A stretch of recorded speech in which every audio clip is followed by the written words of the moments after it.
Hello everybody and welcome to another comedian's interview for my blog and podcast Arichcomiclife. My name is Richard Gill and my blog describes my experiences of watching nearly 1,000 comedians and counting over the last 46 years. I'm delighted to welcome my guest today, the very funny comedian, Mr. Michael Legge. Yes!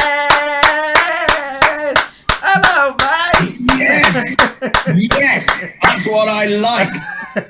That is what I like. I'm good, mate. I'm good. I'm taking it very easy today, as you can see. I'm in bed. Good lad. And I don't know why I've not done any online anything from the comfort of my own bed. Why are we struggling?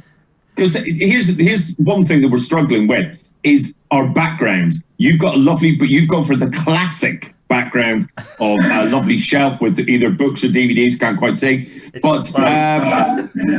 but you know, I normally basically record stuff from my spare room, which looks like a store cupboard. It looks like I'm actually being held hostage. And I thought, no, do you know, today I'm staying in bed.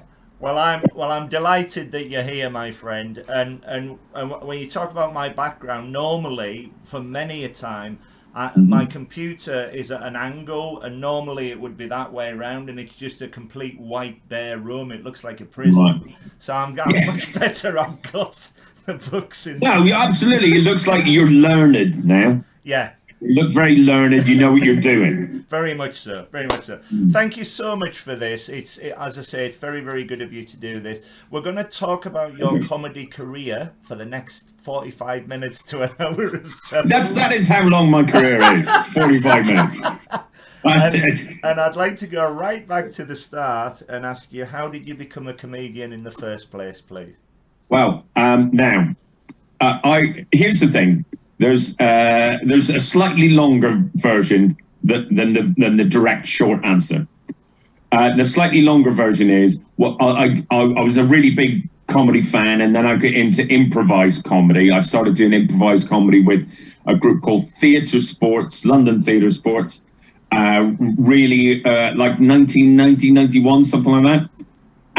But I didn't do stand-up until 1998, when I was offered a gig, and it was a case of mistaken identity. Yeah, you ready for this? Someone who then turned out to who became my agent, didn't turn out to be my agent. I would have recognised her, but he became my agent. After this phone call, rang up. A friend gave her my number instead of an actual stand-ups. It was accidentally we have the same first name, so accidentally give my number instead of a number. She rang me up and just went, "Hello, is this Michael?" I went, "Yeah." She went, "You're a stand-up, right?" And I went, "Yeah." "Nope, I definitely wasn't. Absolutely not. Improvised comedy and stand-up, two very different things." "You free to do a gig tonight?" I went, "Yeah." "How?" "Sure." So it's a TV warm-up gig. I got the call at 3 in the afternoon, and I was on stage about 5. So, and that was in the Whitehall Theatre in London, and I was doing warm-up for the Jack Doherty show, and you were in the audience. Exactly, my friend. This is all in my questions. I even went to see Theatre Sports as well, because you used to do that. Correct me if I'm wrong, but did you used to do that downstairs at the King's Head in Crouch End? No. Well, do you know what? I say that. I can't really remember myself. I don't remember doing it there, and I'm quite fond of that venue, so probably... Because I first came down to London in 1992, and I've certainly seen you in the Theatre Sports. Right, did you? Now, it was either there, but I can't remember where. I'm sure it was there, because there was a little poster up. My brother used to live in Stoke Newington when I first came down to London, and I used to go to downstairs the King's Head all the time. My infamous story about it is I once saw Harry Hill there before he was famous, and he was late for the show, and he brushed past me, jumped up onto the stage, and he said, "Ladies and gentlemen, I'm really sorry I'm late for the show. I had to have a testicle brought down," and he got a laugh, and then he said, "From Derby." And to this day, it's my favourite opening line. But your theatre spot, because it was basically an improv show, wasn't it? It was. Tell me more about it, because it was a classic improv show, as in, you know, all those games that we've seen on Whose Line Is It Anyway, and all that stuff. And it was done by a bunch of people who fit very much into the classic improv mold. We were desperate to please, and as a result, we were crap. You're just absolute dog shit.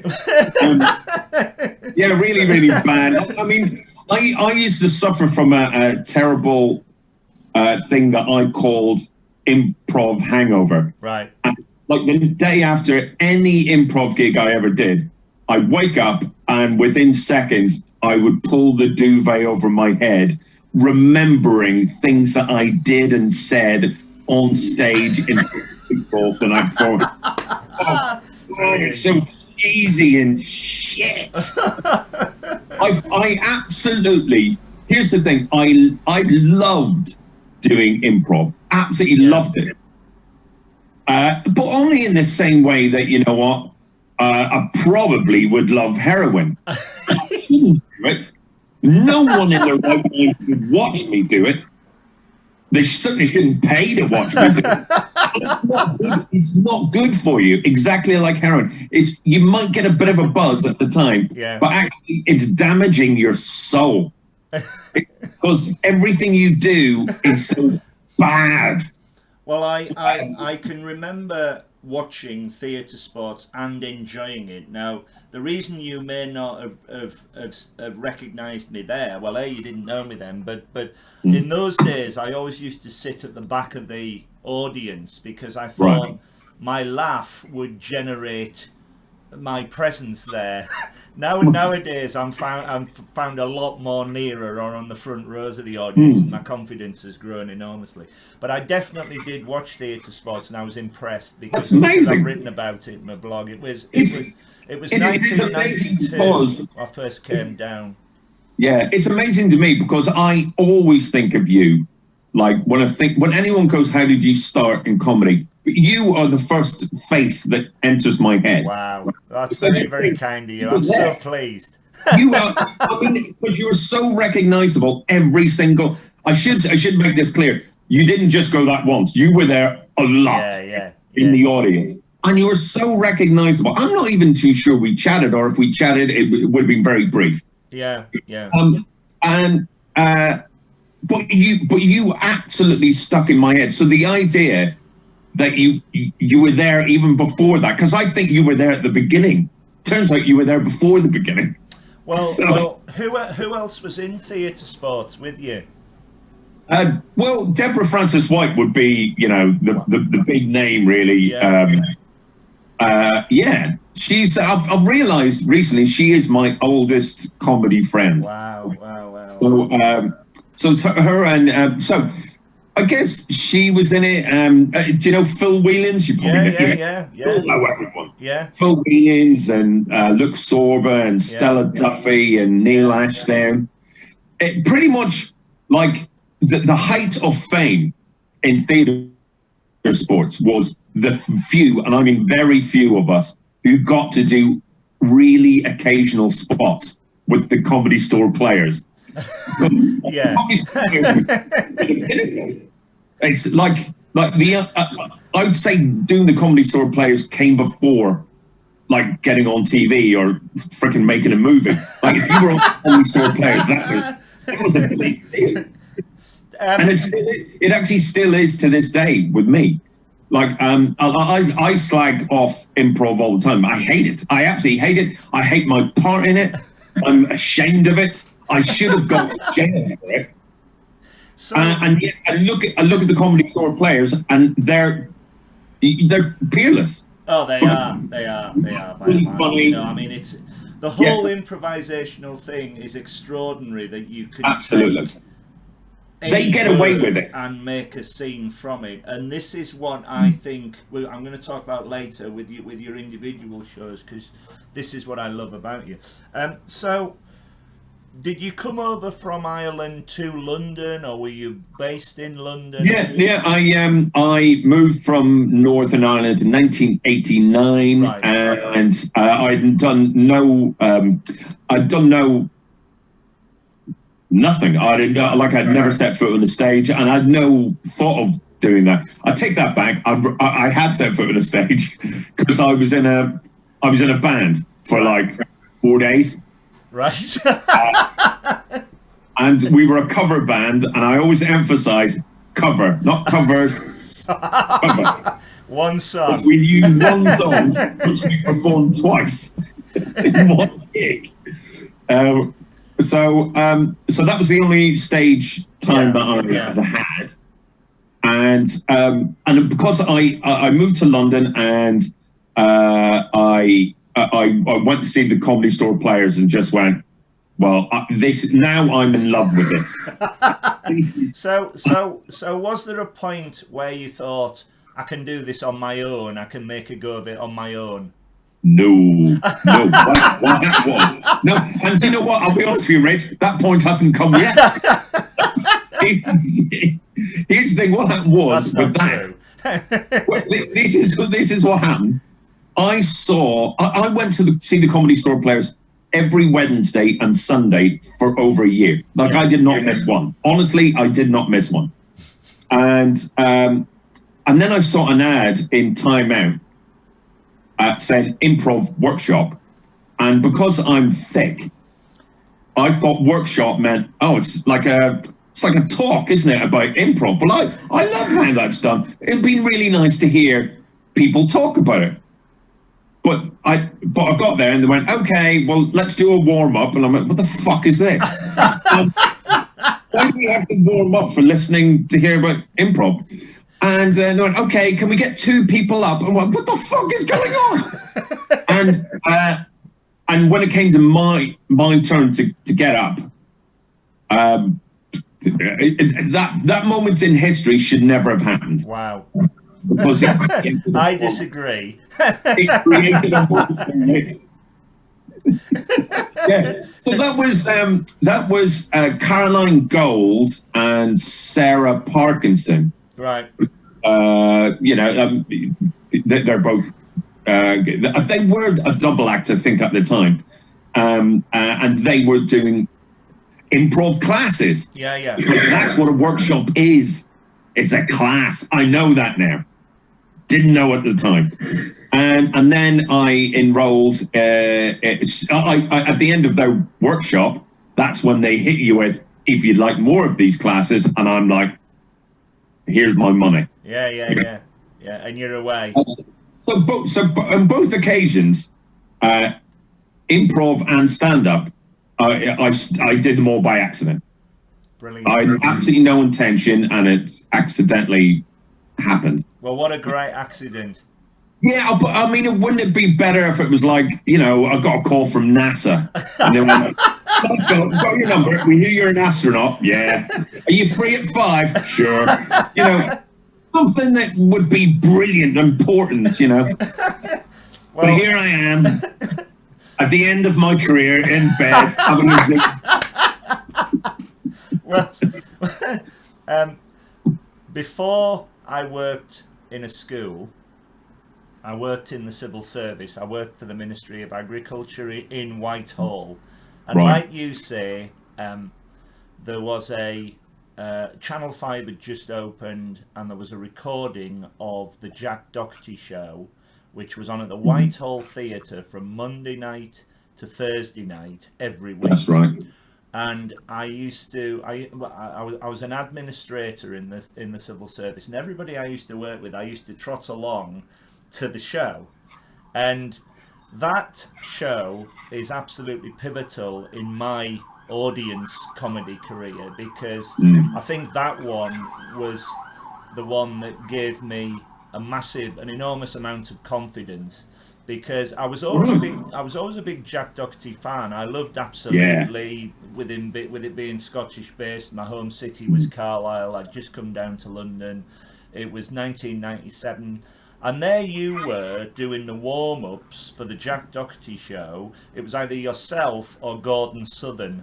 Yeah. I can remember both of you really taking the piss out of me. Oh, really?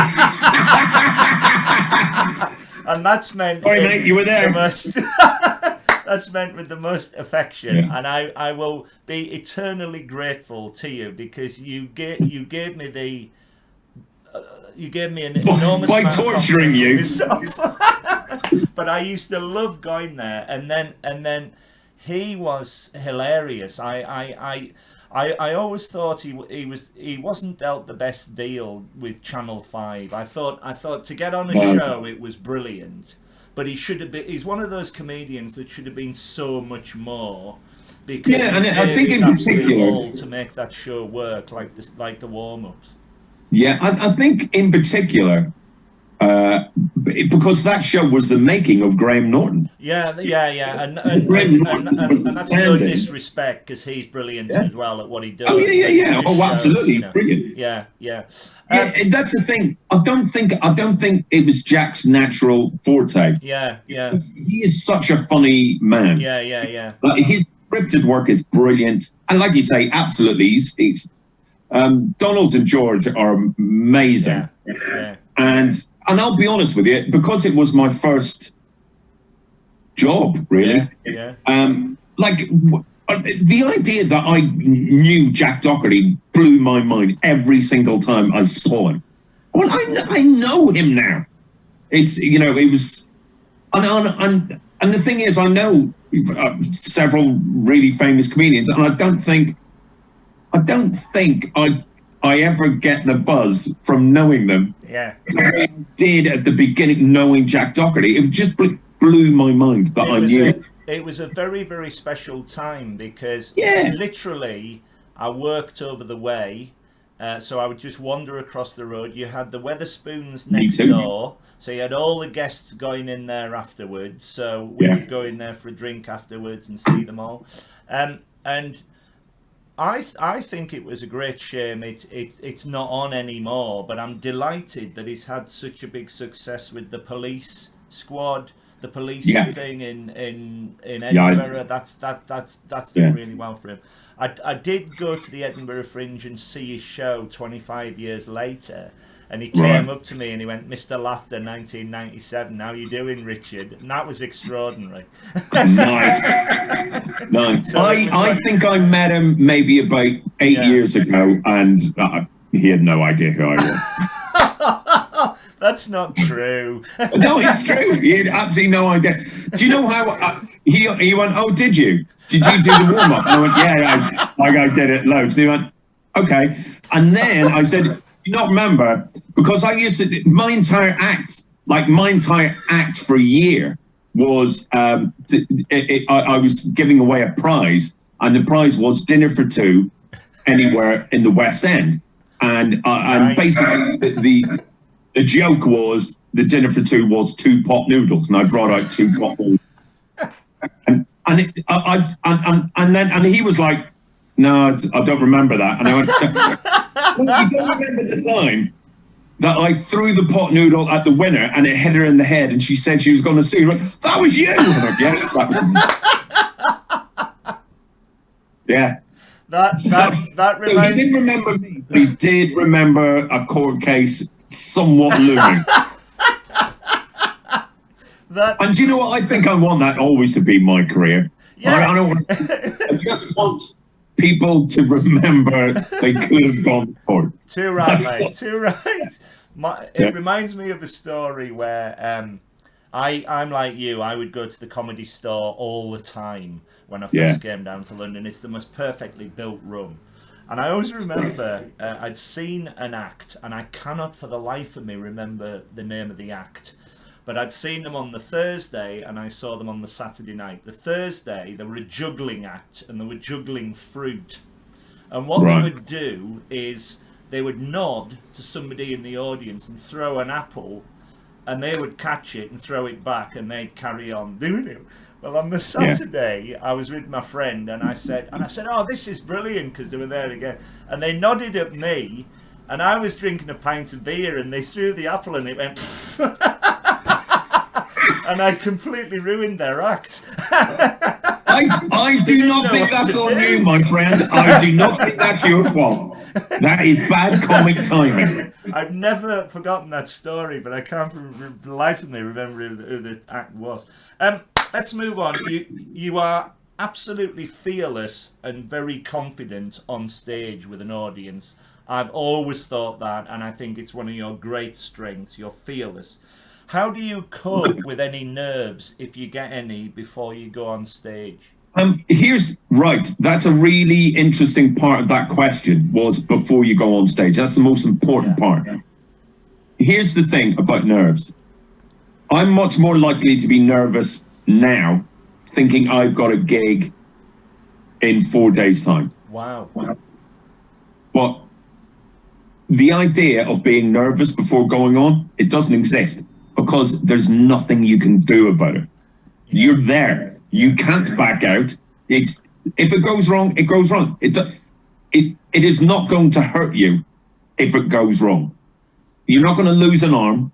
You're not going to, get your teeth kicked in. I'll take that back. Sometimes I've nearly got my teeth kicked in.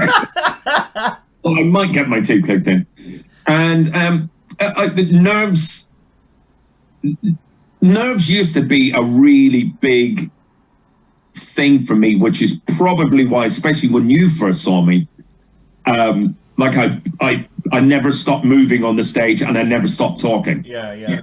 And all that is nerves, and that's me dealing with my nerves, just hoping something will come out and something will be of value, but now nerves, it's not like I don't think about the gig before I go on stage, because that actually can trigger nerves while you're on stage, not beforehand. There's been times where I've turned up the gig and I haven't thought about it at all. And 5 minutes into the gig, my brain wakes up and goes, "Holy shit, you're on stage." And then I lose my nerve. I go, "Oh my God, what's next?"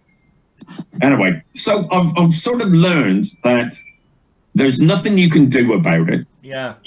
Never stick too rigidly to the script. Luckily, there's no problem with that. And I never stick to it. So I think just being flexible has helped me deal with my nerves. And also, I've died so many times, Rich. I can't imagine that. Honestly, the best bit of advice I ever got in stand-up was by Boothby Graffer. Oh, he's a hero. He's been on here. Yeah, he's a genius. He's a beautiful man. Yeah. He's one of the greatest comedians you will ever see. Yeah, agree. And also, he's wise. Yeah. So I'm on stage at the Banana, and I think it's maybe my 10th gig.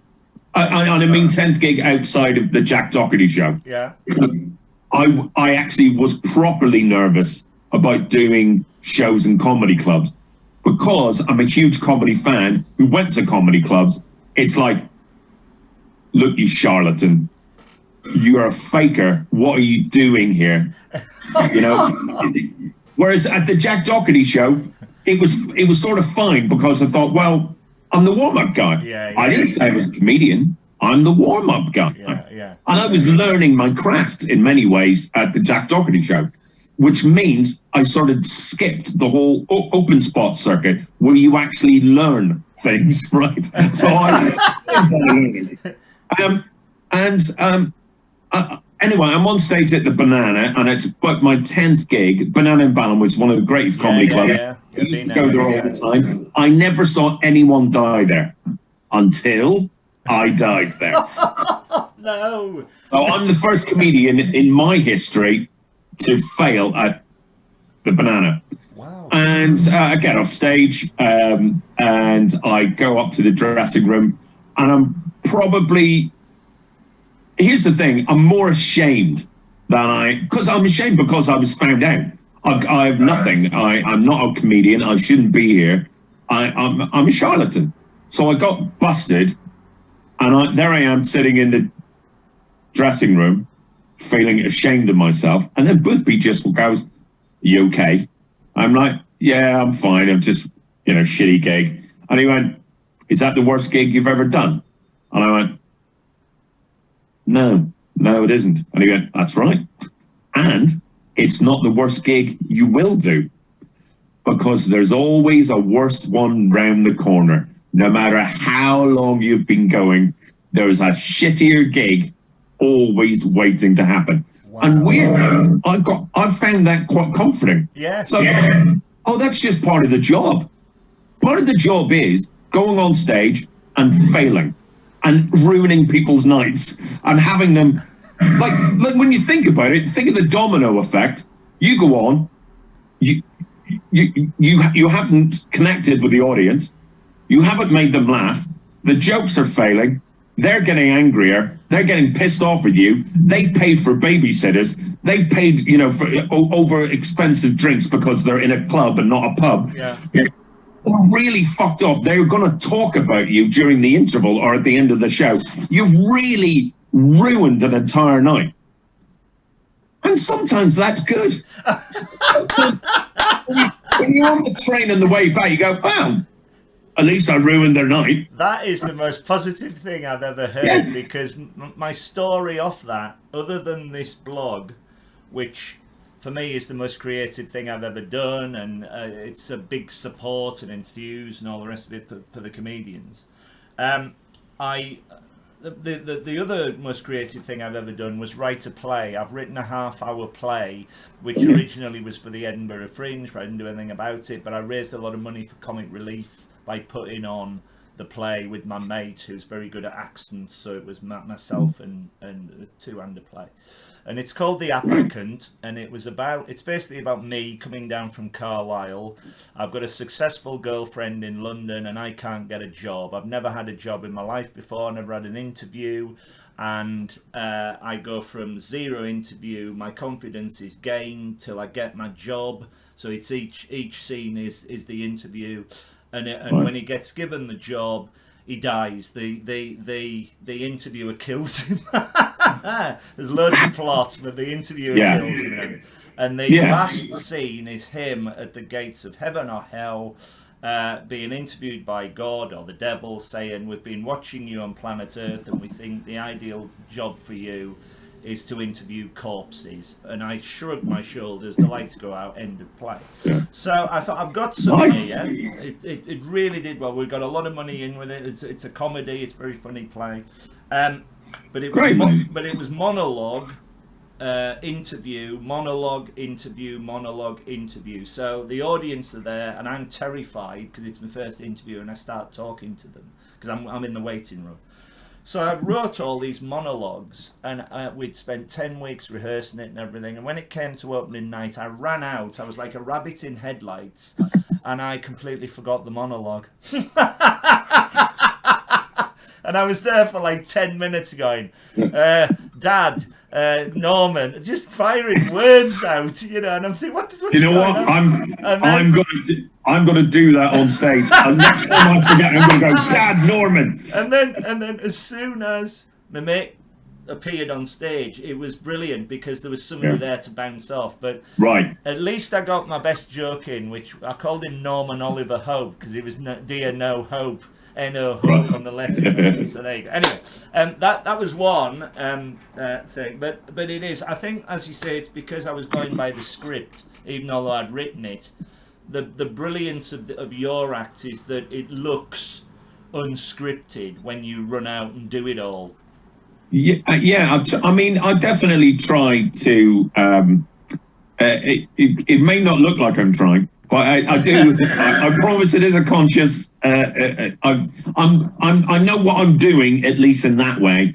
I want it to look like it's the first time that I'm doing even a routine that maybe might be 12 years old or whatever. Yeah. I do want it to look like I always want the gig to be our gig, me and the audience. That this is our only time. Yeah. Together. This is what this is. And I really love gigs that you can go on. For all my slagging of improv, I really like gigs where I can go on and go, do you know what? I do not need to dip into my material. I don't need to go near it. I'm confident at this gig. And that means your 20 minutes can be patchy. Yeah.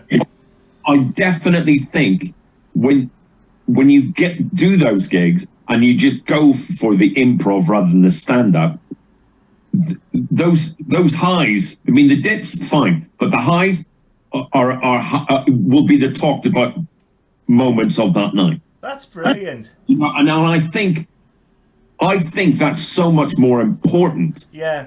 And going on and doing your slick 20 and to have people maybe go home and go, that guy was good. Yeah. Like, that guy was good. Like, no sort of like, hey, we should check that person out. He was just really good when you were there of the moment. There's something.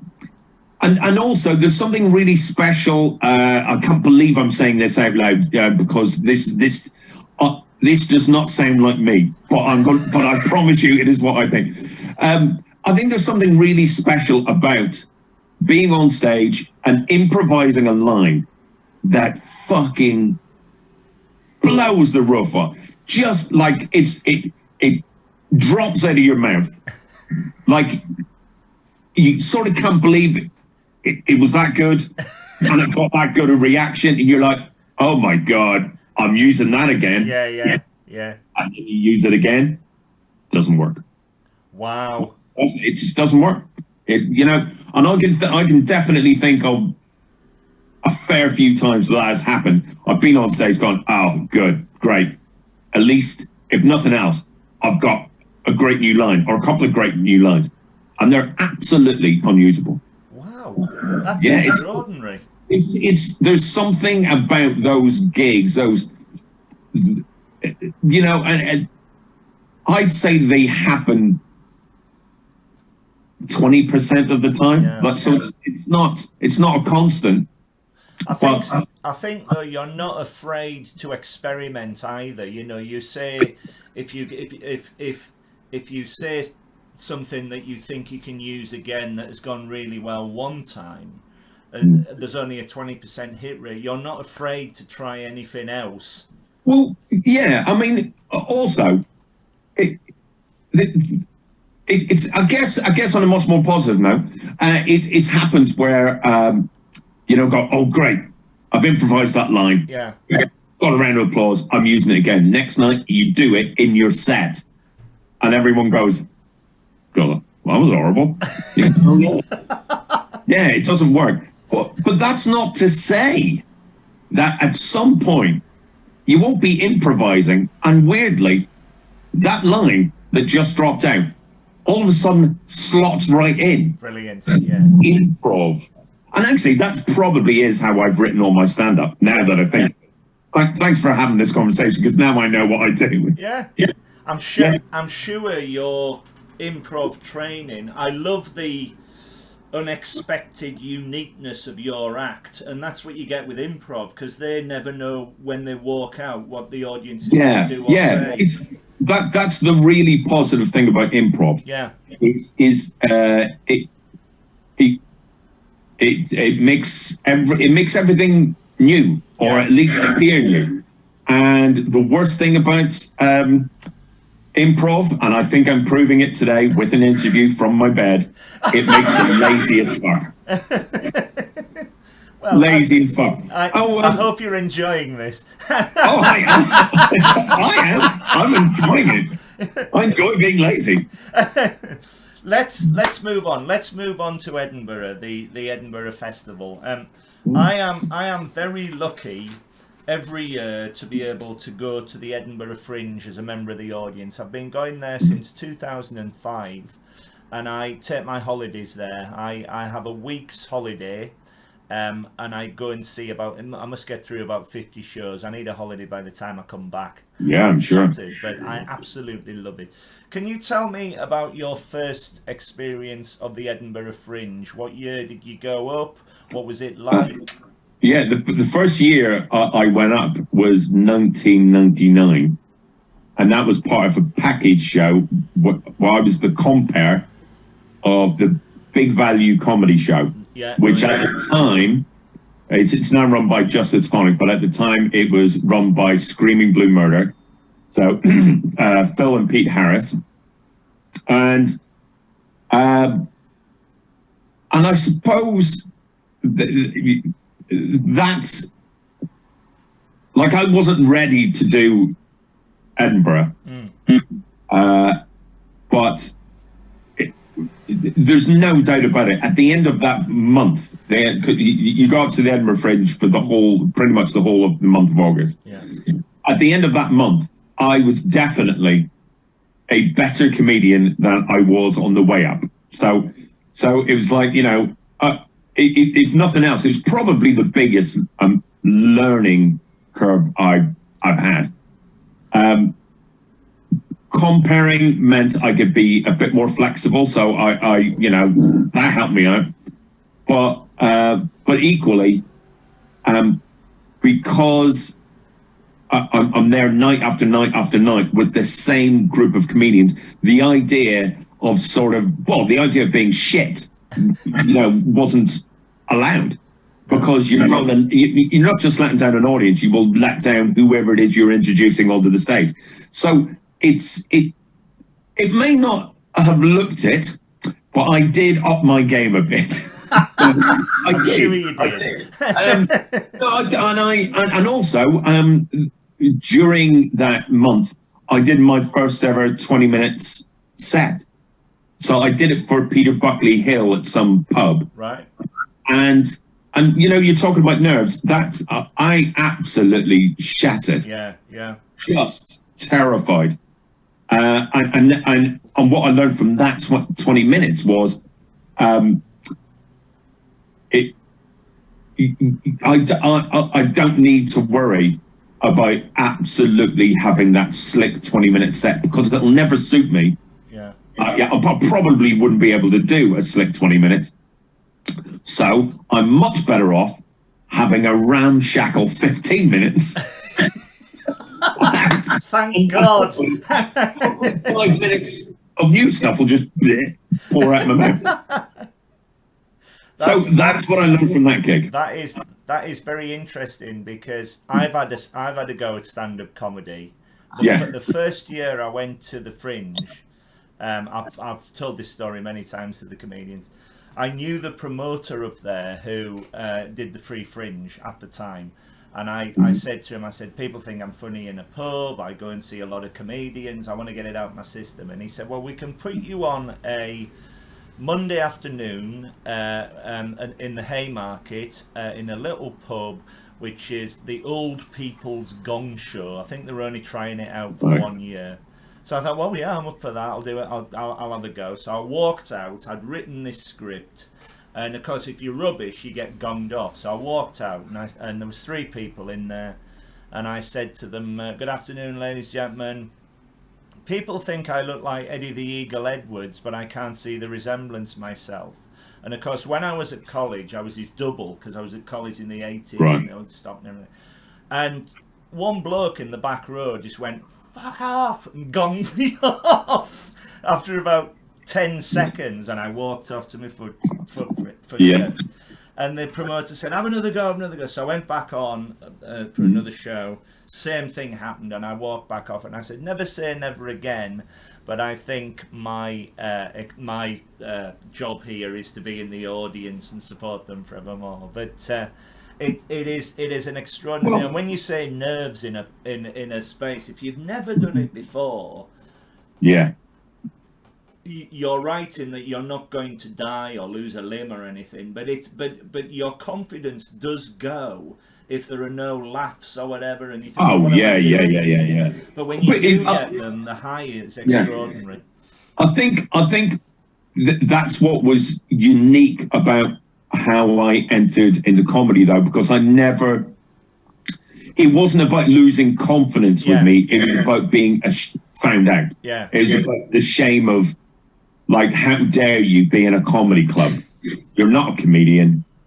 So I was far more worried about being, it'd be mortifying to come off stage and Ben Norris was like, "What the fuck were you just doing on that set?"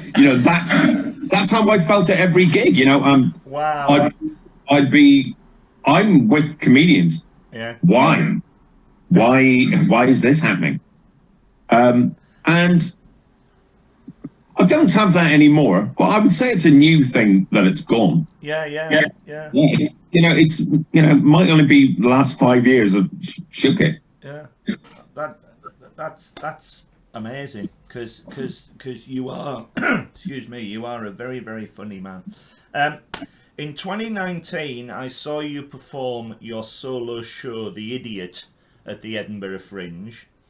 I thought it was truly inspiring, and it was absolutely hysterical. I saw it at lunchtime, and I normally go.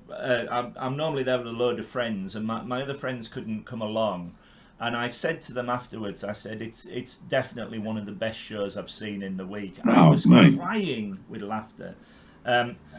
Can you describe, if you've got one, a writing process and where you get your ideas from? Right. My writing process, if you really want to know the truth, is I walk out of my house,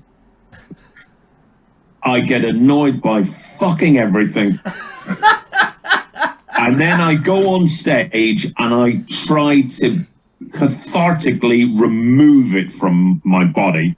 But basically, I'm sorry to name drop here, but Stuart Lee, good friend. Oh, brilliant. He said, and he's really right about this, he said, what's interesting about you is a bad thing will happen to you, and instead of going on stage and talking about it, you go on stage and you live it again. Exactly. So he's exactly right. Yeah. Actually, he said, I don't know if it is doing you any good, because I'm not. Maybe it doesn't do me any good. But that is my writing process. It's what. It doesn't even have to be something that's angered me. Yeah. But I feel it's more interesting to be on stage trying to go through a thing that actually happened, rather than, go, here's some jokes about, Britain's Got Talent or something like that. Well, Britain's Got Talent didn't happen to me. Yeah. I just watched it. So I think I have to feel it personally for me to write it. It's fascinating. No, it's fascinating. It has to have hurt me. Because by God, you rant on stage. I was there at midday, and you were really going for it. And then you suddenly stopped and you said, "Right, ladies and gentlemen, I'm going to tone it down a bit." And you ended up with everybody singing a song about Iggy Pop. Oh, yeah, it's a chance more. It's a chance more than a song, I think. Chance. Yeah. Yeah, it was. Because I think here's the thing. I think every Edinburgh show I do is it's a piss take of an Edinburgh show. Yeah. Every single one I do. It is. It's. I don't mean that as an insult towards me. I mean it's on purpose. If you look at any Edinburgh solo show I've got, it's got all the tropes. Yeah. like of an award-winning show, but unfortunately, it's in my hands. So, you know, But that's the joyous thing about it fall apart at any moment. Yeah. And of course, if the Idiots, which is my show that pretends to be about Iggy Pop, but actually it's really about what's going to happen to Ireland after Brexit. That's what it's about. It's about national identity, really, that show. So, the tropes in that were very clear to me, as in, if you go to see an award-winning show, part of the award-winning show will be talking about how successful they are. Loads of comedians do it. You go to see it and go, do you know what? I was on 8 out of 10 Cats and blah, blah, blah. And that's fine. That's fine. But I've never been on 8 out of 10 Cats. I don't think it would suit me as my character, if you like. God, the character of Stuart Lee, right? It wouldn't suit my character to be on 8 out of 10 Cats. And even if I was, I then couldn't talk about it.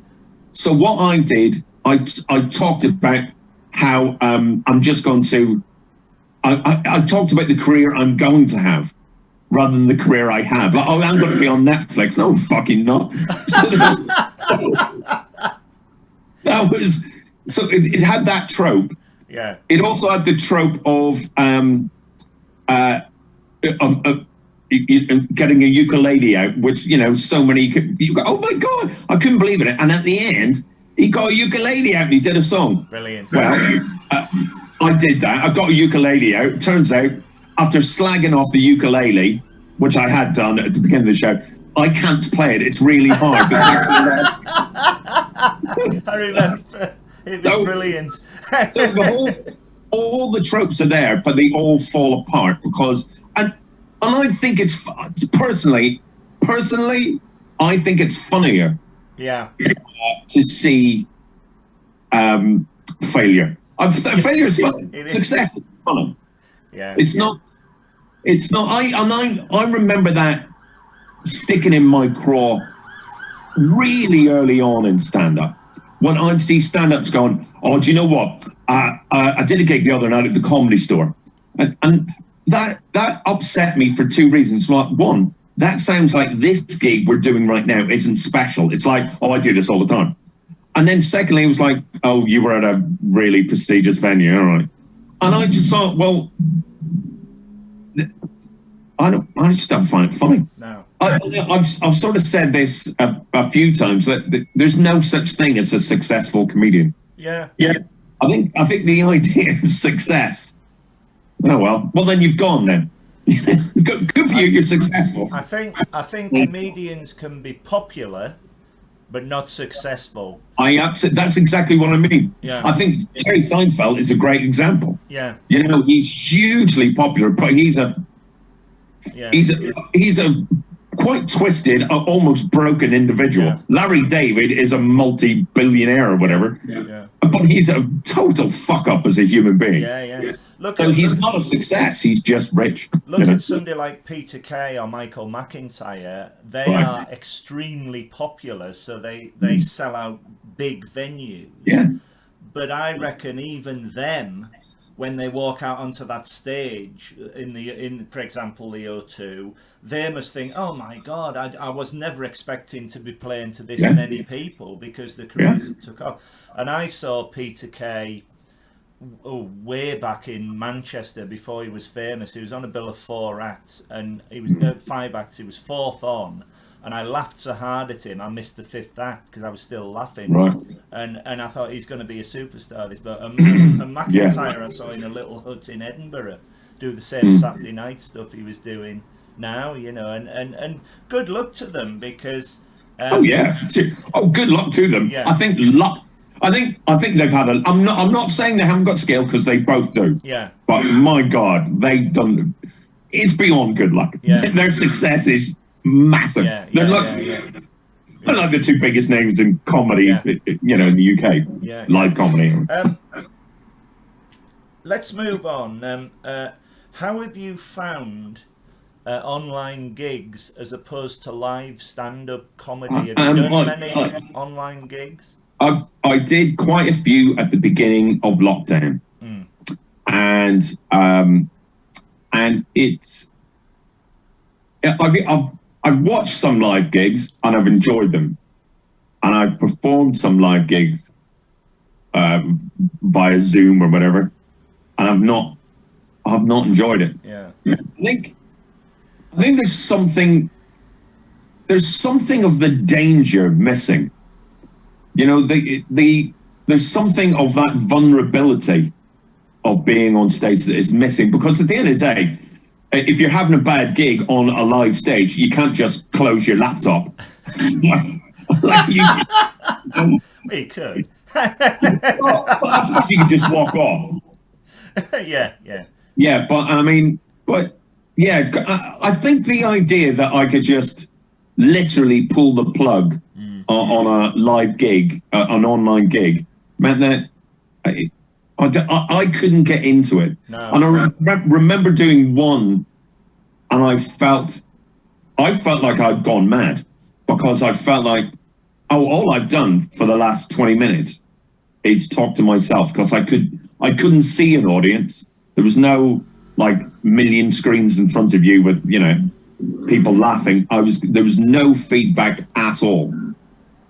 I saw you do one. I saw you do one online, and you were okay, you know. But I've seen you so much better. But it was the live performance again, you know. I totally agree with you. If there wasn't any online comedy of the last 18 months, I would have gone mad just looking at four walls. But so I've been going to a lot of it. And when it first started, there was no audio at all. There was no audio with the audience. They couldn't hear a thing. So I was sitting here just laughing at the screen, and I thought I was going to be taken away with my loud laugh. Yeah. But when they opened up the audio, at least the comedians could do the timing, they could chat and all the rest of it. But it's not the same. I mean, I really miss going out on a Saturday night, having a few beers, and then go to a comedy club and sit there, because it's of the moment. You never know what's going to happen. And comedians like you are so dangerous and original and hilarious with it, you know, and that's the beauty of it. Well, I'll be honest with you. I still don't know how I feel about stand-up at the moment, because I don't know if we should be opening everything up yet. I don't know. I am not a scientist. I should have said that earlier. I am not a scientist. So I don't know what is going to happen virus-wise. Exactly, no one does. Yeah. And the idea of doing a gig, sort of like when you saw so many stand-ups online going, I cannot wait to get back on the stage, I was like, I don't think that's what's important now. But of course, you don't want to burst anyone's bubble. If they're excited about doing a gig, they're excited about doing a gig. And then I thought, well, I'll do it in baby steps. I'm not going to go, what, is it the first night back? Brilliant, I'm going to go on there and do 20 minutes. No. So I improvised, I compared an Up the Creek new material night, new act night, there's a difference, new act night. Yeah. And what was good about that was, it was a bit like, you know, going back to the old Jack Doherty warm-up days. It was like, all I have to do is not ruin the night.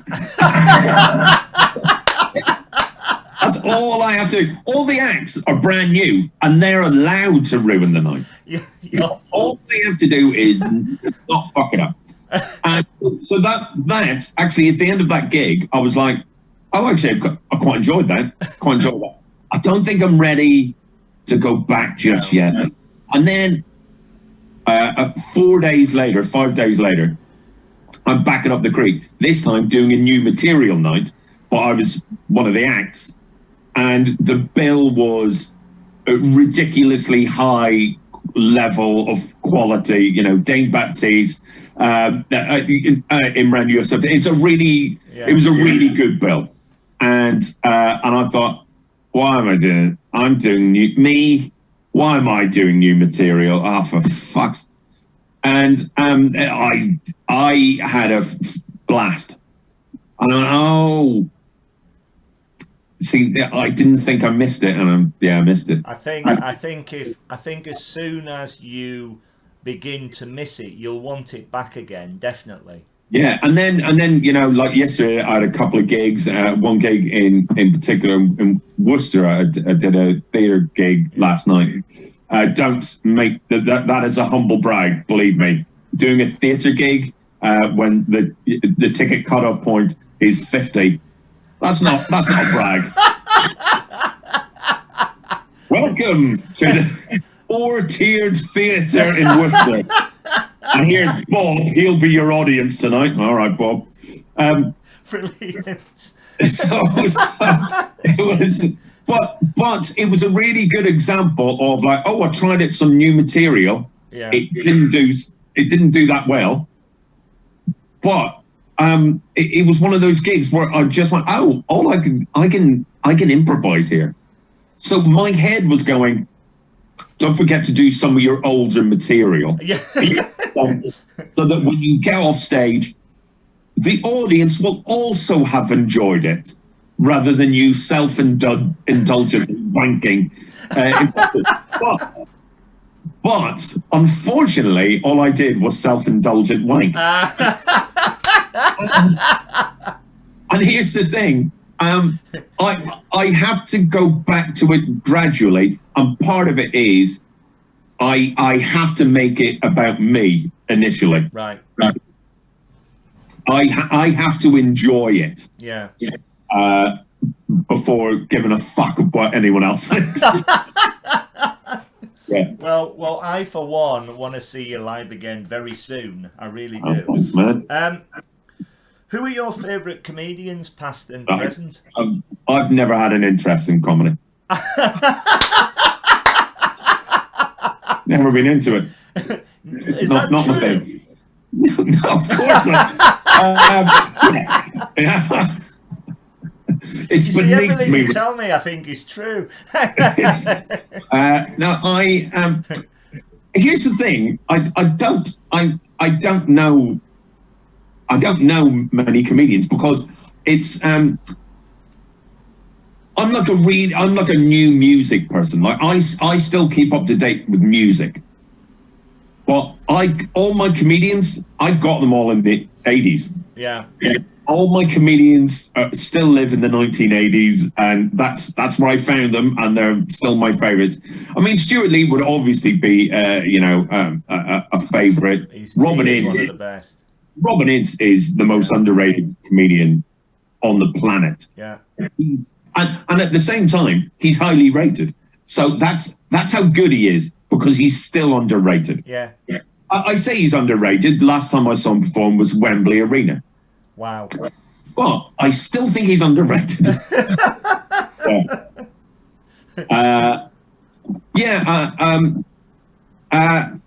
I mean, there's probably loads, but I never. Do you know what? I got a haircut during the Edinburgh Fringe, and the barber went, "So what brings you to Edinburgh?" And I was like, "Well, I'm performing up here." Oh yeah. Are you an actor? I'm like, no, comedian. And then he asked me the question you asked me. Who are your favourite? The worst question you can ask. Who's your favourite comedian? And then I went, don't know. I just don't. I guess I just don't think about it at all. And then the worst thing happened. My brain went, think of a Scottish comedian. You're in Scotland. Think of a Scottish comedian. And I went, Kevin. I don't know his name. Kevin. Do you know Kevin? And he went, I think I know who you're talking about. Yeah, he's good. He went, right. Silence for 2 minutes. Oh, Went, Frankie Boyle. I like Frankie Boyle. yes. And he went, right. Not another word for the rest of the haircut. Wow. Finished the haircut. I paid him, and his last words were, "And what about Billy Connolly?" And I went, "Oh, Billy Connolly! Of course it's Billy Connolly." But of course, Billy Connolly's the best. Because he's my favourite. He's the best. That is brilliant. Literally the greatest stand-up comedian there is. It's so true, because I can imagine it being a very difficult question to answer because you're a comedian. Yeah, but I mean, I got into comedy because I love comedy. Yeah. You'd think I'd remember that.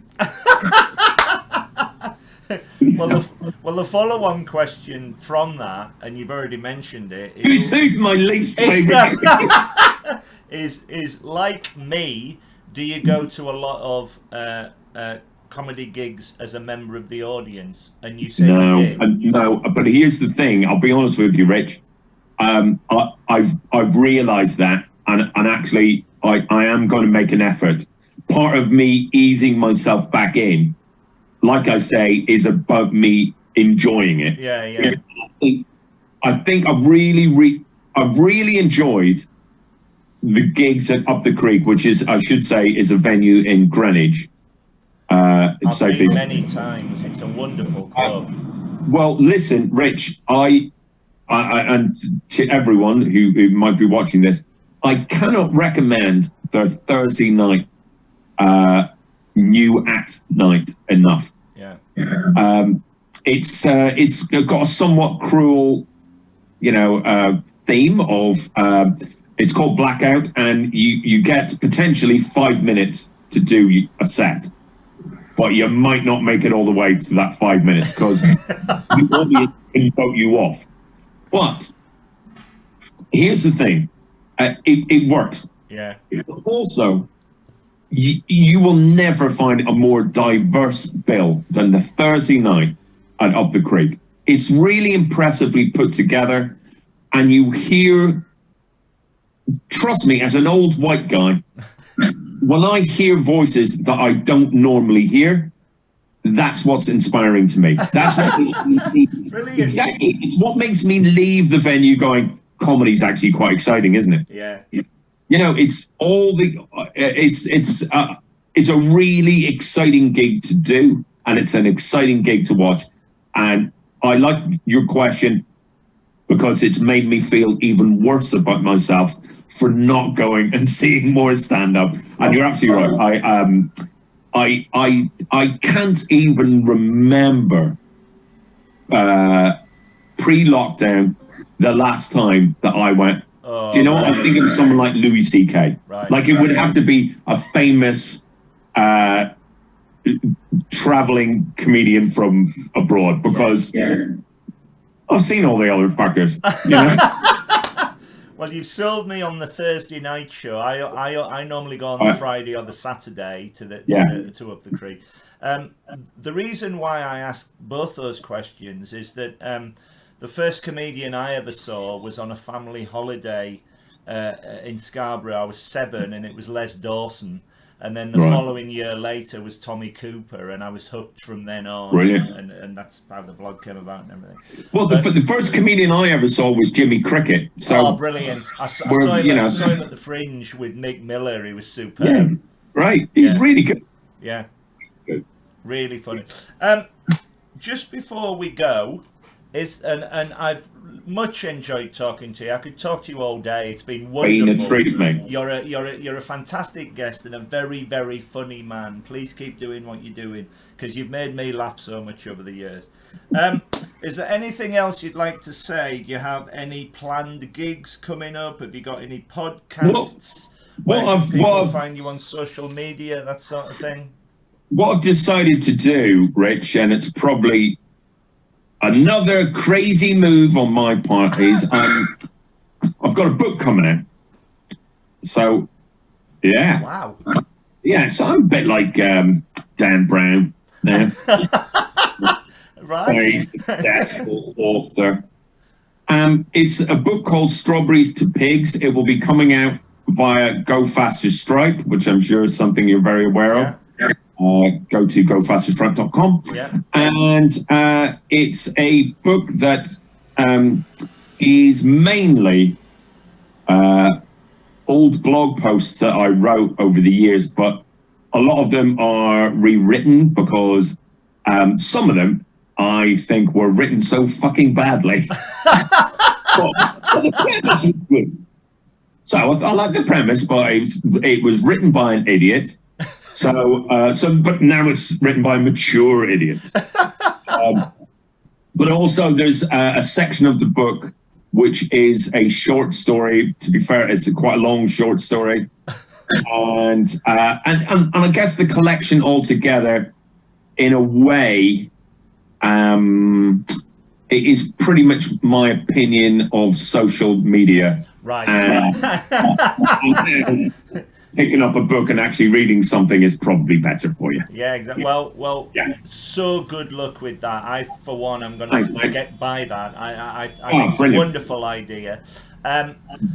I can't wait to come and see you live again. As I say, you make me laugh so much. Are there any gigs coming up? Any tours coming up? I mean, I'm always gigging. I'm glad to be gigging again. Yeah. And you know, I have a show in mind. I've got a lot of it written. I know what my next thing's going to be. I just don't know when we can do it. Sure. Because we don't know what's happening. No. But I'm either going to perform it live or I'm going to, get ready for this, instead of filming it in front of a live audience, I'm going to film it in front of a live jazz band. Brilliant. So a jazz band will technically be my audience. So that's genius. There will be a rhythm to the whole thing, and who knows? Maybe that's the idea. I just thought I need to do a live show, and if I can't tour or I can't go to Edinburgh, well, what the fuck can I do with it? Yeah. And I thought, well, this isn't a bad idea. I've suddenly got into jazz during lockdown. Why can I not put them all together? Good lad. Well, if you do it live, I'm going to be first in the queue to see you, because I think you're an amazing comedian, and thank you so much. You've been a fantastic guest. Well, thank you. I'll just go back to sleep now. All the best to you, and thanks for having me, Rich. Thank you.